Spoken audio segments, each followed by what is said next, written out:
সারা বাংলাদেশে জিনিসপত্রের দাম বাড়ছে, কিন্তু কথা শুনতে হয় ঘরের বউদের যে জিনিসপত্র একটু কম খরচ করলেই তো পারো, একটু জিনিসপত্র একটু চিন্তা ভাবনা করে খরচ করো, কারণ সবকিছু যে হারে দাম বাড়ছে।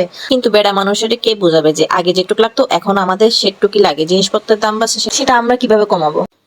আসসালামু আলাইকুম everyone, welcome back to my new blog. আমার মেয়ে ঘর যাওয়া দিচ্ছে, এদিকে আমার ছেলে খেলতেছে আমার সাথে, চোল পরিশ খেলতেছিলাম ওর সাথে।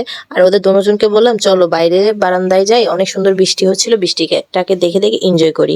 আর ওর সাথে আমি এদিকে খেলতেছিলাম, বৃষ্টিও দেখতেছিলাম আর ওদের সাথে বারান্দায় একটু সময় কাটাতেছিলাম, কারণ এখন নতুন একটা জায়গাতে আসছি, আমি ছাড়া ওদের এখানে আর কেউই নেই সময় কাটানোর মতন। আমার থেকে ওদেরকে একটু সময় দিতে হয়। জামাইও থাকে সারাদিন অফিসে, এত সুন্দর বৃষ্টি হচ্ছে কিন্তু জামাই পাশে নাই, কিন্তু কিছু করার নাই, তবুও মানিয়ে নিতে হবে, কারণ আমি হলাম চাকরিজীবীর বউ, যেহেতু এগুলো সবকিছু কম্প্রোমাইজ করেই চলতে হবে। তো সন্ধ্যাবেলায় নাস্তা নিয়ে চলে আসছে, নাস্তা টাস্তা করে দেন আমরা একটু কিছু সংসারের টুকিটাকি জিনিস শেষ হয়ে গেছিল, ওগুলো কেনাকাটা করতে যাব। সেই কারণে জামাই থেকে এত কিছু শুনে ফেলে, কিছু এত তাড়াতাড়ি শেষ হয়ে গেলে হবে, খরচ একটু কম কম করতে পারো না? মাসের মাঝখানে শেষ হয়ে গেলে গিয়ে তো সমস্যা, কারণ আমরা তো চাকরিজীবী মানুষ, এগুলো শুনতে হয়। আরে যেটা লাগবে সেটা তো লাগবে, এটা কি আমি এক্সট্রা ভাবে কোনো কিছু খরচ করি? এটা তো ঘরের মধ্যেই খরচ হয়, কিন্তু এগুলো তোরা বুঝতে চাই না।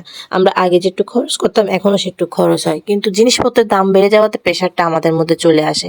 আমরা কিভাবে আর কমাবো? যেটা দরকার সেটা তো দরকারই, এটা তো আর এমন না যে আমরা ইচ্ছে করে খরচ করে ফেলে, এমন তো না। আমরাও তো চাই যে আমার খরচটা একটু কম হোক, একটু কম কম করে খরচ করি, কিন্তু এগুলো তো ওরা বুঝে না, যে আমরা ওদের কষ্টটা বুঝি, যে ওরা কত কষ্ট করে এই টাকাগুলো ইনকাম করে আনে, এই টাকাটা খরচ করার দায়িত্বটা আমার। যত খরচ কম করা যায় ততই আমাদের জন্য ভালো। তো যেটুক দরকার হয় সেটুকুই খরচ করি, কিন্তু কি করব, এখন পরিস্থিতিটা এমন যে সবকিছুরই দাম বাড়তি। একটা জিনিস কিনতে গেলে আসলে মাথা ঘুরিয়ে ওঠে, কদিন পর তো মনে হয় আসলে মধ্যবিত্ত ফ্যামিলির মানুষজনেরা না খেয়ে থাকতে হবে, এরকম একটা অবস্থা হয়ে যাবে। কিন্তু কিছু করার নাই, নসিবে যেটা আছে সেটাই হবে। তো গ্রোসারি শপিং করে এখন হাঁটতে হাঁটতে বাসায় চলে যাচ্ছি। বাসায় চলে আসার পরে এগুলো আপনাদেরকে একটু দেখাচ্ছি কি কি কিনলাম। সকালের জন্য একটা পাউরুটি কিনলাম, তারপরে মশার কয়েল কিনলাম। ঢাকা শহরে এত এত মশা, যে মশার কয়েল ছাড়া আসলে থাকা অসম্ভব, খুবই মশা, অনেক বেশি মশা। তারপরে কাঁচামরিচ, ধনিয়া পাতা এগুলো শেষ হয়ে গেছিলো, এগুলো কিনে আনছি, যেহেতু রান্না করবো একটু পরে সে কারণে। আর আমার এই হরলিক্স বিস্কুট, ওভালটিন বিস্কুট এগুলো খুব পছন্দ। তারপরে সেমাইটা আমার ছেলের খুব পছন্দ, সে কারণে ওর জন্য সেমাইটা আনতে হয়। চুই সেমাইটা আমার আর আমার জামাইয়ের খুবই পছন্দ, চুই সেমাইটাও নিয়ে আসছি। তারপরে ডেকসি মাজার জালি আনলাম, আমি এটা ওভেনে করে দেখাচ্ছি। আমার মেয়ে ভিডিও করতেছে, ওর সাথে একটু দুষ্টুমি করে করে দেখাচ্ছি। কাপড় ধোয়ার সাবান, ডেকসি মাজার সাবান, এগুলো করে করে ওর সাথে একটু দুষ্টুমি করে করে ভিডিওটা করতেছিলাম। আসলে এই ধরনের দুষ্টুমি না করে যদি ভিডিও করে তাই বোরিং হয়ে যায়, ভিডিও করার আসলে ইচ্ছা থাকে না।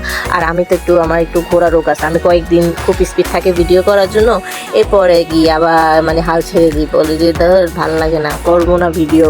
তো আমার মেয়ে আমার এইটার জন্য খুবই উৎসাহিত করে, না আম্মু তুমি করো, প্রতিদিন ভিডিও করো, ঘরে বসে বসে কি করবা, একা একাই তো থাকো, ভিডিও করলে কি সমস্যা। তো ও আমাকে আসলে অনেক উৎসাহিত করে ভিডিও করার জন্য, তাই আমি আসলে উৎসাহটা পাই। আমার জামাইয়ের ওরকম কোনো ইন্টারেস্ট নাই, করলে করবা, না করলে নাই।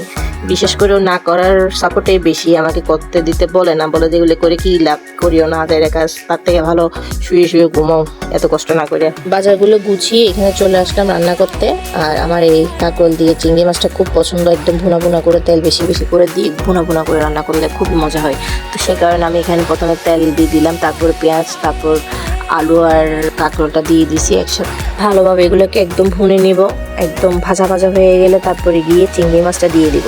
চিংড়ি মাছটা দিয়ে দেওয়ার পরে আরও ভালো বেশিক্ষণ, বেশ খানিকক্ষণ ভালো করে ভেজে নেবে এগুলোকে। চিংড়ি মাছটা যতক্ষণ না লাল লাল হয়ে যায়, একদম লাল লাল হয়ে আসলে হালকা একটু ঝোল দিয়ে দিব, যেমন চিংড়ি মাছটা আর কাঁকরোল আর আলুগুলো সিদ্ধ হয়ে যায়, কোনো গন্ধ না থাকে। সে কারণে একটু হালকা করে পানি দিয়ে এগুলোকে টানিয়ে নেব, মাখা মাখা করে নেব। একদম যখন তেল উঠে আসবে তখনই এটা মনে করবো হয়ে গেছে। তো আমার রান্নাটা অলমোস্ট ডান হয়ে গেছে, একদম শুকাই গেছে। তো রান্নার সাথে সাথে আজকে ব্লগটাও এখানেই শেষ করছি। সবাই ভালো থাকবেন, আমার জন্য বেশি বেশি করে দোয়া করবেন, আমি যেমন ব্লগটা কন্টিনিউয়াসলি করতে পারি। আসলে কয়দিন করার পরে ইচ্ছা থাকে না, জামাই কোনো ইন্টারেস্ট না দেখলে আসলে ইচ্ছা করে না ব্লগ করার। অনেক কথাই বলে ফেললাম, আজকের জন্য একটু পর্যন্ত। সবাই ভালো থাকবেন, আল্লাহ হাফেজ, আসসালামু আলাইকুম।